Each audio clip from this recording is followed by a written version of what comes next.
What's up, guys? Welcome back to another video. Um, I'm back at it with our Senate race predictions, or like race overviews. Um, okay, so we're gonna get started on this, and this is a very unpopular, uh, very unpopular opinion that I hold, and it's that Barbara Bollier, the Democratic candidate in the Senate race, is going to is is going to end up winning. Um, is going to end up winning this this race. So now people say that I'm biased towards the Democratic Party or that I hate Kris Kobach, and I'll be honest, I'm not a huge fan of Kris Kobach, but we have to take into account that this guy literally 2 years ago just lost a governor's race by a likely margin to a progressive Democrat who had a spoiler, Greg Orman, taking away votes from her.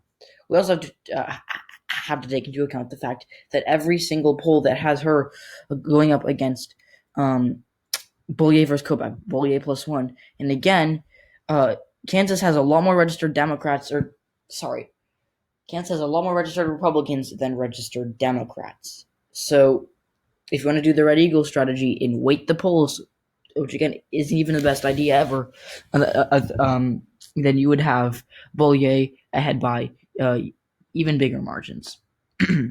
So Bollier +2, if you want to look at that. But the best of the best, these polls are putting Bollier ahead. Now, if it's we actually don't know who's gonna win the the primary between Hamilton. I'm pretty sure it's Robert Marshall and Kris Kobach.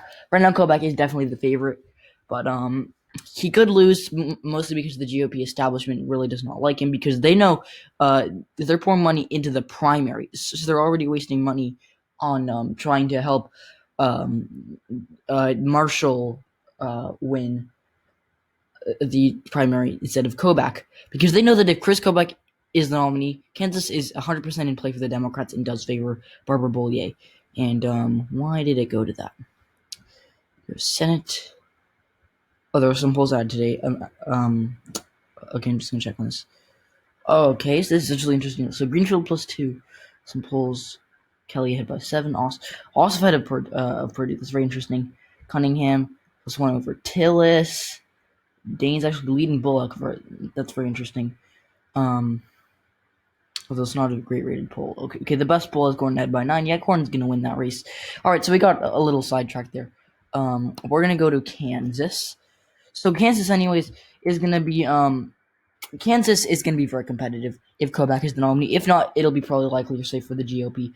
But I'm doing this basically pretending that Kobach is going to be the nominee because he probably is. He's the favorite, and again, he was the nominee for the Republicans in 2018. So, background on Kris Kobach: he was the former Secretary of State who tried to, basically he tried to make sure that minorities couldn't vote, and is kind of known as a racist guy.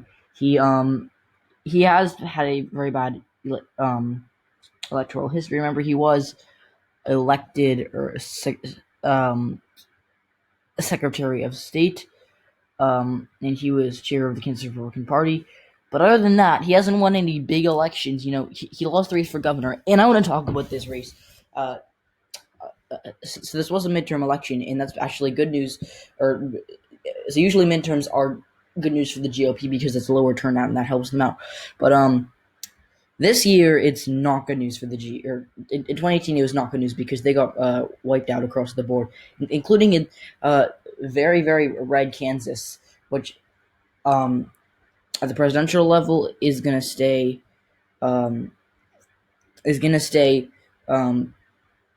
with the GOP.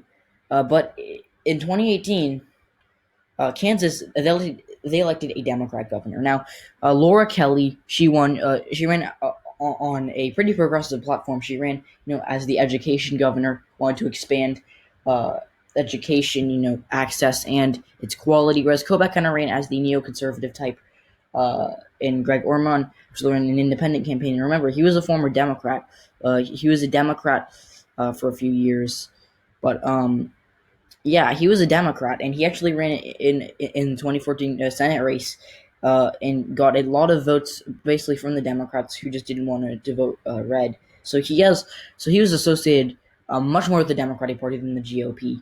In fact, it probably he took away a lot more votes from Laura Kelly than he did from Kris Kobach. So yeah, Kobach, even though he had a lot of advantages, including running in Kansas and having a third-party spoiler, he still didn't win, and he lost by a pretty significant margin. He lost by 20,000 votes, and I remember only about 1 million votes were cast, so not a huge race, or a little less than that. So yeah, Kelly got 48% of the vote, so not a majority. So she wasn't like super, like she didn't. Sorry, this was by no means a blowout, but it certainly was not good news for Kobach because they just rejected him, and they're going to reject him again.